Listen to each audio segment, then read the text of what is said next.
আমরা এখন অ্যাপ্লিকেশন নিচ্ছি, তারপরে ইন্টারভিউ পর্ব শুরু হবে। আমরা তাদের ক্লাসরুম ডেমনস্ট্রেশন একেবারে আমরা ভিডিওগ্রাফি করছি, তারা যে ইন্টারভিউ দেবেন ভিডিওগ্রাফি করছি, টোটালটাই ভিডিওগ্রাফি করা আছে। 2024-এর আমরা নিয়োগ দিয়েছিলাম, কিন্তু টোটালটাই ভিডিওগ্রাফি করা আছে।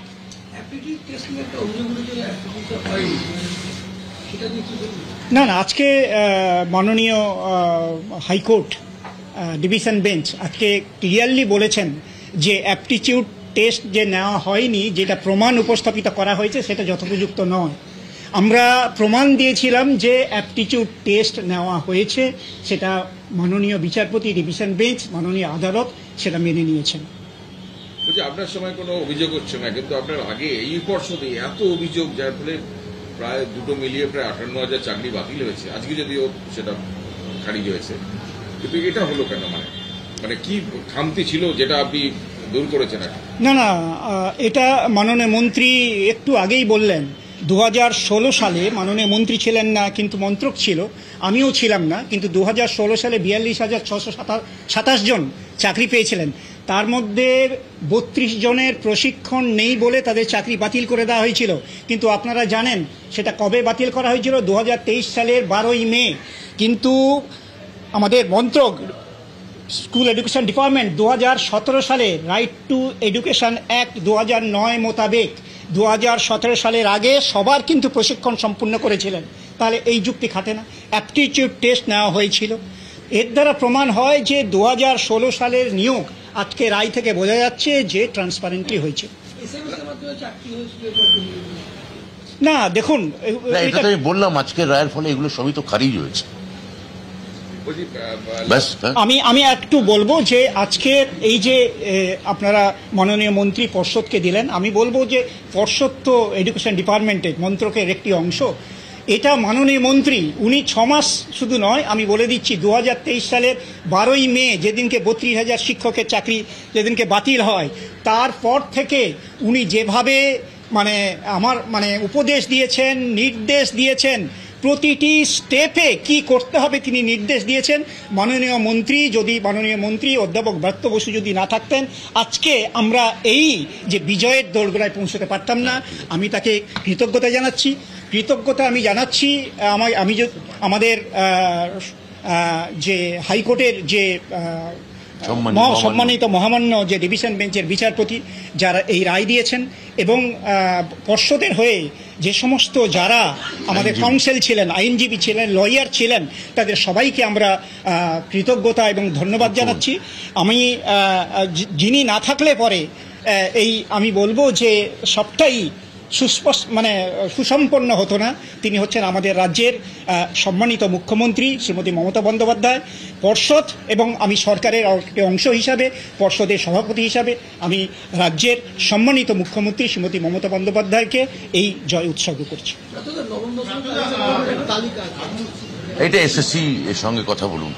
এসএসসি আপনাদের পুরোটাই আপনাদের দেখুন কথা বলছেন, পুরো যখনই আপনাদের কিছু জানতে চাইছেন কোয়ারির উত্তর দিচ্ছেন, পরে এটা এসএসসিকে জিজ্ঞেস করেই ঠিক হবে। আজকে ডিভিশন বেঞ্চের মাননীয় মহামান্য বিচারপতি যে রায় দিয়েছেন তার অবজারভেশনে একটা জায়গা বলেছেন যে আমরা কেউ মধ্যযুগের নাইট নই যে শিরস্ত্রাণ পড়ে সমাজের ভালো মন্দ খুঁজতে বেরোবো। তো আমার মনে হয় যিনি পরবর্তী ক্ষেত্রে একটি রাজনৈতিক দলের নেতা হয়েছেন, তিনি আগে বিচারপতি ছিলেন, তিনি পরে নেতা হতেই পারেন, কিন্তু তার সেই মনোভাব বায়াস ছিল কিনা বা রাজনৈতিক পক্ষপাত দুষ্ট ছিল কিনা তা নিশ্চয়ই সবাই বিচার করবেন। আর এটা আমি আগের দিনও আপনাদের বলেছি যে বিচারক পাল্টাতে পারেন, বিচারের রায়ও বদলাতে পারে, আইন সমান থাকে এবং সমস্ত বিচারকের, আমি মনে করি না মাননীয় সম্মানীয় বিচারকদের, তারা নিরপেক্ষ এবং নির্মোহী হন আইনের ক্ষেত্রে, এবং সবার যে রাজনৈতিক পক্ষপাত বা অভিসন্ধি থাকে বা উদ্দেশ্য থাকে, এটা আমার মনে হয় না। কোনোদিন আগেও মনে হতো না, এখনো মনে হয় না।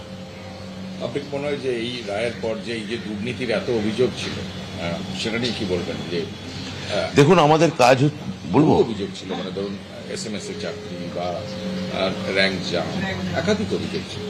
দেখুন আমাদের এখন যেটা কাজ হচ্ছে, অভিযোগ তো অভিযোগের মতো ছিল, তার জন্যে যে কেন্দ্রীয় সংস্থা তদন্ত করেছে সেটা করেছে। আমাদের এখন কাজ হচ্ছে যে এসএসসির যে যোগ্য চাকরিহারা শিক্ষকরা আছেন তারা যাতে স্বচ্ছতার সঙ্গে নিরপেক্ষতার সঙ্গে তাদের মেধার জায়গা থেকে তারা যাতে তাদের চাকরি ফিরে পান সেটাকে সুনিশ্চিতকরণ করা। এবং গত 5 বছর ধরে নাগাড়ে আমাদের দপ্তরের ওপর যে টানা দপ্তরের সঙ্গে যে টানা কোর্ট কাছারি, কেন্দ্রীয় গোয়েন্দা সংস্থা, সিবিআই, ইডি, বিরোধী দলগুলোর আক্রমণ, এগুলো নিয়ে যে গত 5 বছর ধরে আমরা প্রায় ঘাড়ের ওপর নিয়ে আমরা এটা কাজ করেছি। আমরা যদি এখন এই প্রাথমিকের পর এসএসসি যারা যোগ্য চাকরিহারা তাদের হাতে আবার অ্যাপয়েন্টমেন্ট লেটার তুলে দিতে পারি, তাহলে নিশ্চিন্ত মনে আমার মনে হয় যে আমাদের 5 বছরের একটা বৃত্ত সম্পূর্ণ হবে।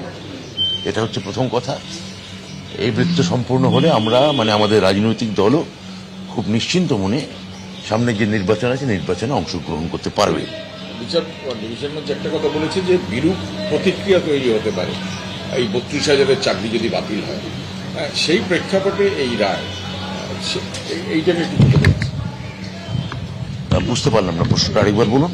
এই 32,000-এর চাকরি যদি বাতিল হয় তাহলে দীর্ঘদিন ধরে তারা চাকরি করছে প্রায় 9 বছর, একটা বিরূপ প্রতিক্রিয়া তৈরি হতে পারে তাদের জীবনে। দণ্ডিতের সাথে দণ্ডদাতা কাঁদে যাবে সমান আঘাতে, সর্বশ্রেষ্ঠ বিচার যার তরে প্রাণ ব্যথা নাহি পায়, তারে দণ্ডদান বিধাতার অত্যাচার। মাননীয় বিচারপতি যে অবজারভেশন করেছেন, বিচারপতি দেখুন তো প্রায় বিধাতার মতোই, তারা সত্যি একটা আদেশ দেন এবং সেই আদেশের মধ্যে যদি চোখের জল বা বেদনা বা সমবেদনা বা সহানুভূতি যদি না মিশে থাকে তাহলে সেটা একপেশে হতে বাধ্য। সেটার মধ্যে সেটা সাবস্ট্যান্সিং প্রায় একটা জল ছাড়া নারকেলের মতো একটা শুষ্ক হয়ে যায়। তো আমি মনে করি যে যে যে কথাটা মাননীয় বিচারপতি তার পর্যবেক্ষণ বা রায় বলেছেন সেটা এক ধরনের সংবেদনশীলতা এবং সহানুভূতির প্রকাশ, যেটা মহামান্য আদালতের ওপর যে মানুষের যে ভরসা তাকে আরো প্রথিত করল।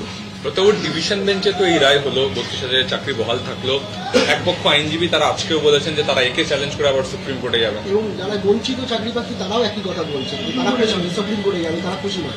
কোর্টে যাওয়ার অধিকার তো সবার আছে। এটা খালি এটা মনে রাখতে হবে যে যারা চাকরি পেল এবং যারা চাকরি হারালো এবং যারা চাকরি ফিরে পাওয়ার জন্য আমরা চেষ্টা চালাচ্ছি, এইটুকু মাথায় রাখবো যে তাদের কেবলমাত্র রাজনৈতিক সংকীর্ণ জায়গা থেকে দেখা ঠিক না, তারা আমাদের রাজ্যেরই ছেলে মেয়ে। ফলে কেউ যদি চাকরি তাদেরকে কারো থেকে যায় বা কারো যদি চাকরি ফিরে পাওয়ার আশ্বাস যদি তৈরি হয় তাহলে তাদের সঙ্গে আমি অন্তত অনুরোধ করবো যাতে মানবিকভাবে তারা থাকতে পারেন। তো 32,000 চাকরির ক্ষেত্রে যে অভিযোগ উঠেছিল সেই চাকরি বহাল থাকলো, এই একই রকমটা কি 26,000-এর ক্ষেত্রে হতে পারতো? কোথাও কি খামতি রয়েছে? আমি তো আবার বলছি, আমি রায় নিয়ে কোনো কথা বলবো না, কেননা সমাজের একটা অংশ পারসেপশন তৈরি করার চেষ্টা করেছিল যে এই পদ্ধতির মধ্যে, আমাদের দপ্তরের পদ্ধতির মধ্যে কোথাও ফাঁক আছে। সেখানে দেখা যাচ্ছে যে আজকে তার অনেকটাই আমরা ঋত সম্মান পুনরুদ্ধার করতে পেরেছি।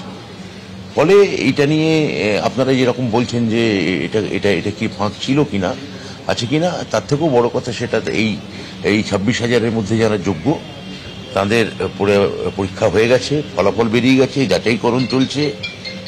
এইটা যতক্ষণ না আমরা তাদের প্রত্যয় বা ভরসা দিতে পারছি ততক্ষণ আমি তাদের চাকরি কেন বাতিল হয়েছিল সেই রায় কোনো গন্ডগোল ছিল কিনা সেই নিয়ে আমি অন্তত কোনো মন্তব্য করবো আমি করবো না। এবার ওনাকে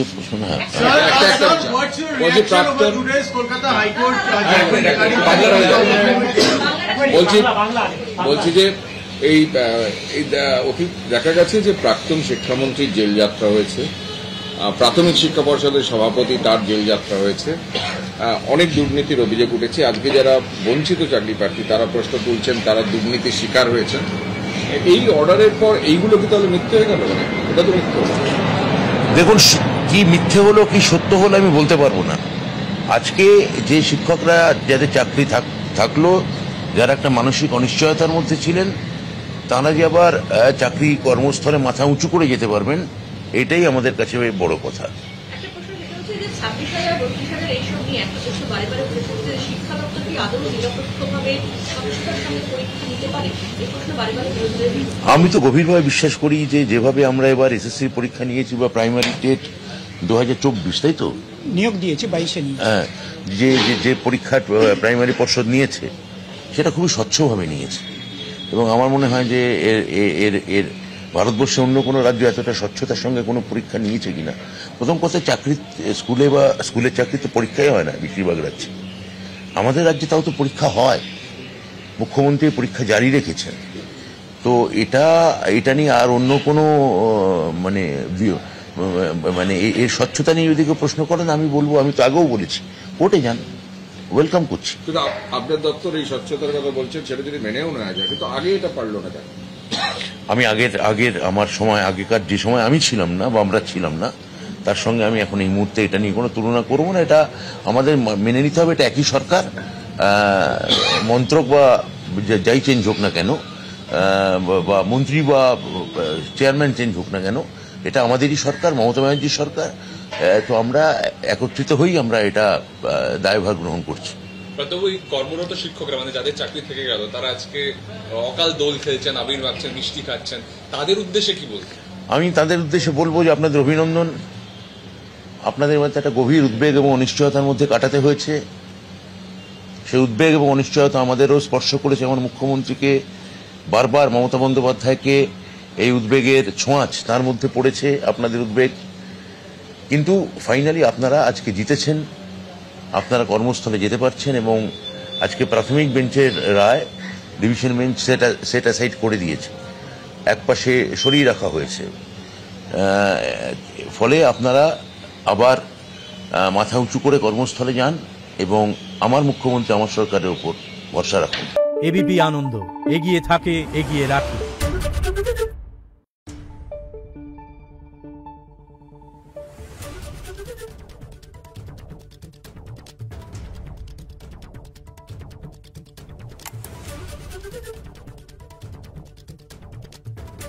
Thank you.